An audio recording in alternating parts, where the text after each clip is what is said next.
لكم أعمالكم ويغفر لكم ذنوبكم ومن يطع الله ورسوله فقد فاز فوزا عظيما.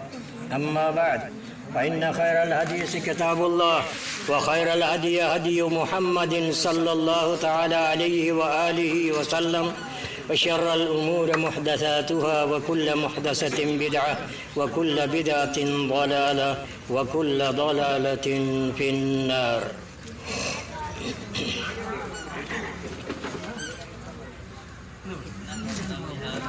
کچھ بولے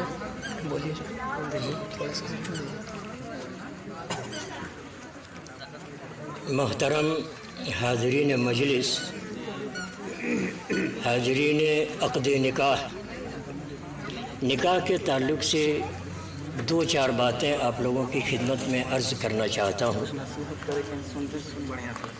نکاح ایک بابرکت رشتہ ہے، ایک پاک رشتہ ہے جس سے انسانیت کی انسانیت بنتی ہے، اور انسان حقیقت میں اگر ہے تو شریعت کے مطابق جو نکاح کا طریقہ اللہ کے رسول صلی اللہ علیہ وسلم نے فرمایا ہے اسی کے مطابق ہمارا عقد اور نکاح ہونی چاہیے.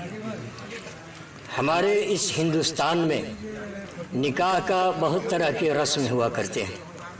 ان رسموں کا نکاح سے کوئی تعلق نہیں ہے. ہمارا نکاح بالکل پاک ہے، اور بیجا خرچ سے بھی ہمارا نکاح پاک ہے. نبی کریم صلی اللہ علیہ وسلم نے فرمایا افضل النکاح ایسرہ مؤونۃ، سب سے بہتر نکاح وہ ہے جس میں خرچ کم سے کم ہو. اور آج ہمارا نکاح ہی میں سارا خرچ ہوتا ہے، بلکہ نکاح سے پہلے ہی جو آمد و رفت ہوتا ہے جسے ہمارے اس دیہات میں برتو کے نام سے یاد کرتے ہیں، اسی میں سب کو برت لیتے ہیں. یہ رسم شریعت میں نہیں ہے. بس آئے لڑکا کا گارجن، لڑکی دیکھا پسند ہو گیا، دونوں طرف سے رضامندی ہو گئی. یہ آسان طریقہ ہے.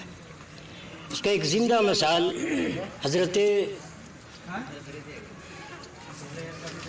نبی کریم صلی اللہ علیہ وسلم جو ہجرت کر کے نبی کریم صلی اللہ تعالیٰ علیہ وسلم کے یہاں خدمت میں آئے تھے،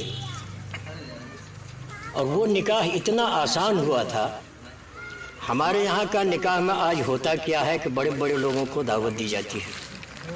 ہمارے نبی باحیات ہیں، موجود ہیں، صحابہ کرام کے لڑکیوں کا نکاح ہو رہا ہے، نبی کو خبر بھی نہیں ہے. آج وی آئی پی لوگوں کو دعوت دی جاتی ہے، بڑے بڑے لوگوں کو، کہ وی آئی پی نہیں آئیں گے، نیتا لوگ نہیں آئیں گے تو ہماری محفل کی رونق نہیں بڑھے گی. نبی سے بڑھ کے بھی دنیا میں کوئی ہے؟ جب نہیں ہے تو ہمارا بھی وہی رسم ہونا چاہیے، اسی نبی کے ہم ماننے والے ہیں. صحابہ کرام ہجرت کر کے مکہ سے مدینہ آئے، کوئی چیز نہیں ہے، ساتھ میں کچھ نہیں ہے. اپنی محنت اور تجارت کر کے ان لوگوں نے اپنے مہر کا سامان تیار کیا، اور مہر دینے کے لیے جب نبی کریم صلی اللہ علیہ وسلم کا عقد ہوا تو آئے عبد الرحمن ابن عوف رضی اللہ تعالیٰ عنہ. جب مسجد نبوی میں نکاح کر کے تشریف لائے، ہم فجر کی نماز پڑھ رہے ہیں، نکاح کے آثار، کپڑے کا آثار جو ان کی زوجہ محترمہ کے لگے ہوئے تھے، کپڑے میں آثار دیکھا. نبی کریم صلی اللہ علیہ وسلم نے فرمایا ماہیم یا عبد الرحمن ابن عوف، کیا معاملہ ہے؟ اتزوجتا، کہ تم نے شادی کر لی ہے؟ قال نعم تزوجت. اپنا پہلا سوال جو نبی کریم صلی اللہ علیہ وسلم سے شادی کرنے کے بعد پوچھا، آپ نے پوچھا کم سبتا، کتنا مہر دیا ہے آپ نے؟ نکاح تو کر لیا آپ نے، مہر دیا ہے؟ آج ہمارے یہاں کیا سسٹم ہے، مہر دیتے ہی نہیں. اور رجسٹر میں کیا لکھیں گے؟ دین مہر. اور قرض تو وہیں لگا دیا آپ نے. لفظ دین رجسٹر میں نہیں ہونا چاہیے. آپ نے فوراً نقدی سوال کر دیا، کم سکتا، کتنا دیا تم نے؟ آپ نے فرمایا نواتم من ذہب، کھجور کی گٹھلی کے برابر سونا میں نے اپنی بیوی کو مہر میں دیا ہے. یعنی نقد مہر، ادھار نہیں. اور یہ دین ہے، دین مہر لکھا جاتا ہے. شاید اس میں کیا لکھا ہے مجھے پتہ نہیں. ہاں چلیے، بہت اچھی بات ہے. دین کا لفظ رجسٹر میں نہیں آنا چاہیے. یہ دین اگر ہو جائے تو آپ کو ہمارے اس دیہات کی بات بتاتا ہوں، چونکہ زندگی میں نے یہیں گزاری، یہیں پیدا ہوئے اور یہیں بوڑھے ہو گئے۔ مرنے کے بعد کرتے کیا ہیں؟ اگر بیوی پہلے انتقال کر گئے تو شوہر کو پکڑ کے لایا، معاف کر دو، معافی مانگو۔ کن سے معافی مانگو؟ مردے سے؟ کیا تمہاری عقل بھی مردہ ہو چکی ہے کہ مردے سے معافی مانگنے جا رہے ہو؟ مردہ معاف کرنے کے لائق ہے؟ نہیں ہے۔ اور اگر اتفاق سے کہیں شوہر مر گیا تو بیوی کو پکڑ کے کیا کر دیا کہ مہر معاف کر دو، مہر معاف کر دو۔ میں نے دیکھا ہے اپنی آنکھوں سے یہ چیز ہوتی تھی، حالانکہ اس کا حق صرف اور صرف بیوی کو ہے۔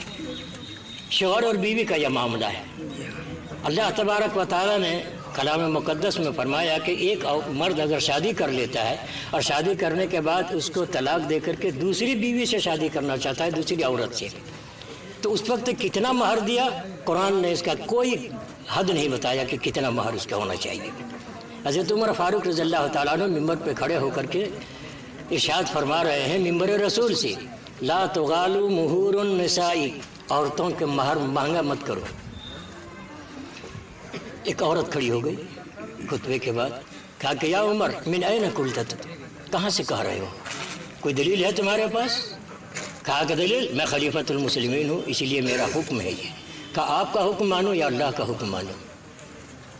کہا اللہ کا حکم۔ نبی عمر فاروق رضی اللہ تعالیٰ عنہ قرآنی آیات سن کر کے وہیں رک جاتے تھے، ایک قدم بھی آگے نہیں بڑھتے تھے۔ کانا وقافا عند کتاب اللہ، اللہ کی کتاب کے پاس جب آ جائے اللہ کی آیت تو فوراً وہیں رک گئے۔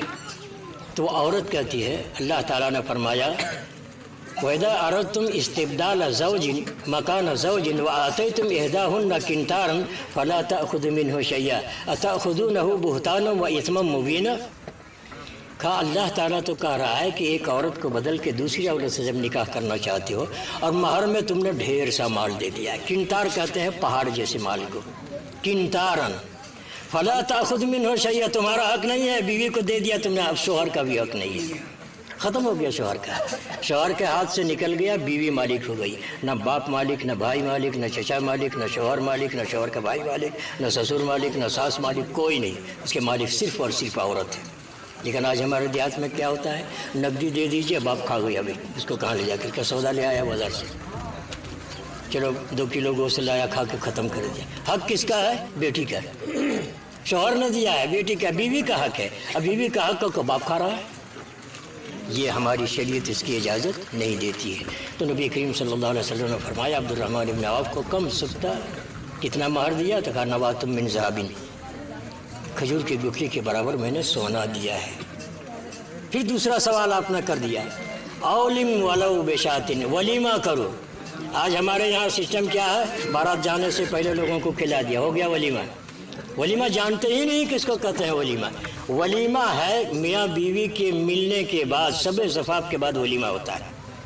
اب بھی ہمارے یہاں غلط سسٹم چل رہا ہے، آج وہ سسٹم آج بھی چل رہا ہے، میاں بیوی سے ملاقات ہی نہیں ہوئی اور ہو گیا ولیمہ۔ یہ ولیمہ نہیں ہے، یہ کھانا ہوا، آپ نے کھانا کھلایا، بیاہ شادی کا کھانا آپ نے کھلا دیا، وہ کیا کہتے ہیں ولیمہ نہیں ہے۔ ولیمہ میاں بیوی کی ملاقات کے بعد ہی ہے، یہ اسلامی شریعت ہے۔